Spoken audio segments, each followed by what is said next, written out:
It is a day many of us will never forget, let alone the 2 weeks or so that followed. 20 years ago today, Hurricane Isabel roared ashore, leaving behind a path of destruction, days and days with no power, and a big reminder that Hampton Roads is just as vulnerable as anywhere else when it comes to hurricanes.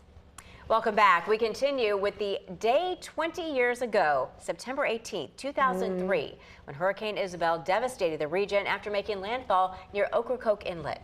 I remember the Hampton Roads Bridge Tunnel, the complex there being underwater at the Cloverleaf just outside the Hampton Coliseum, and that was our evacuation route. Well, the storm claimed many lives, created widespread power, and set the second highest tidal flooding record in modern history. Chief Meteorologist Jeff Edmondson at the Super Doppler 10 weather team provides some insight tonight. Jeff. Yeah, and if we want to go back to the whole history of Isabel, the timeline of Isabel, we can take a look at that. The storm formed to the west of the African continent, moved through areas in the Atlantic, and it got pretty strong at some point to becoming a Category 5 hurricane. It formed on September 6th in 2003, and it dissipated on the 20th of that year.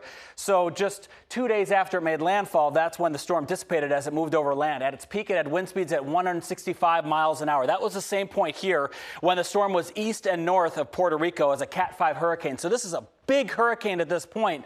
And in this area, we were thinking, okay, where is this going to go? Well, when we looked at that cone of forecast of uncertainty, we saw that it may be moving towards our area, which it did, making landfall 20 years ago to the day. At that time, it had the storm surge, it had the wind, and we had the big problems. So now, 20 years later, it has us questioning how would Hampton Roads handle a storm like Isabel? The station on your side.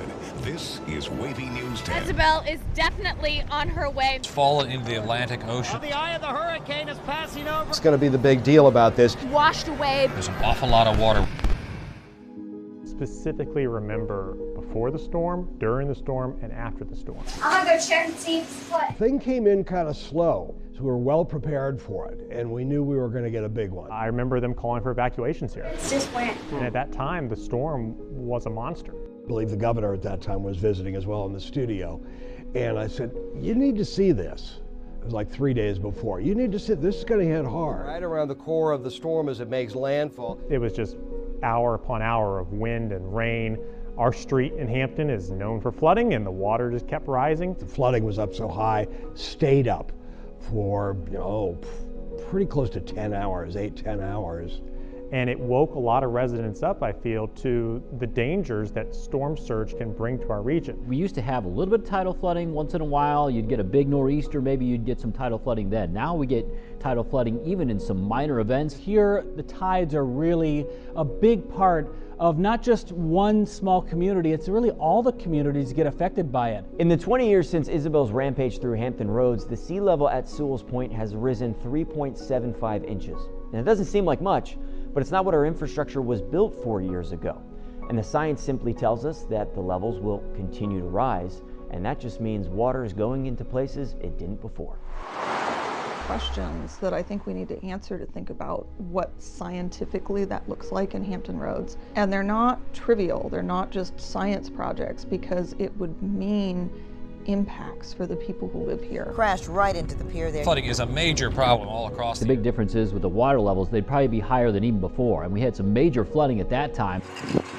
Our economy is driven by maritime. We absolutely have to be wherever the water meets the land. We will see another storm that significantly floods our area. Waves on Hurricane Isabel. Tension going to go up. This time there's probably going to be more things to flood in the flood zones. Trying to think about what we do in the future and what our communities look like in the future requires some imagination, and it's not going to look at all like it does today.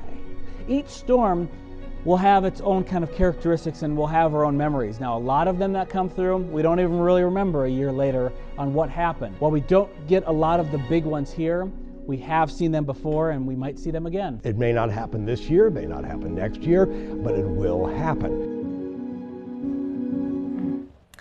You know, and a job well done to Dominion Power. It was the largest, most extensive, most damaging power outage in the history of Dominion. And also, great job to Cox Cable getting everybody back online. Absolutely. Well, we're seeing what we need to do in the future, Jeff, to avoid this kind of thing. We're seeing a lot of houses and buildings being raised now, especially in the Norfolk area. Yeah, and the way our forecast models have gotten better, too, we can kind of better predict where those impacts might be, so that's helpful. But again, the strength of the storm, a storm like that will still cause similar things, or it could be even worse than Isabel, so we're going to have to watch for that. Hopefully not this hurricane season or any future hurricane seasons, of course.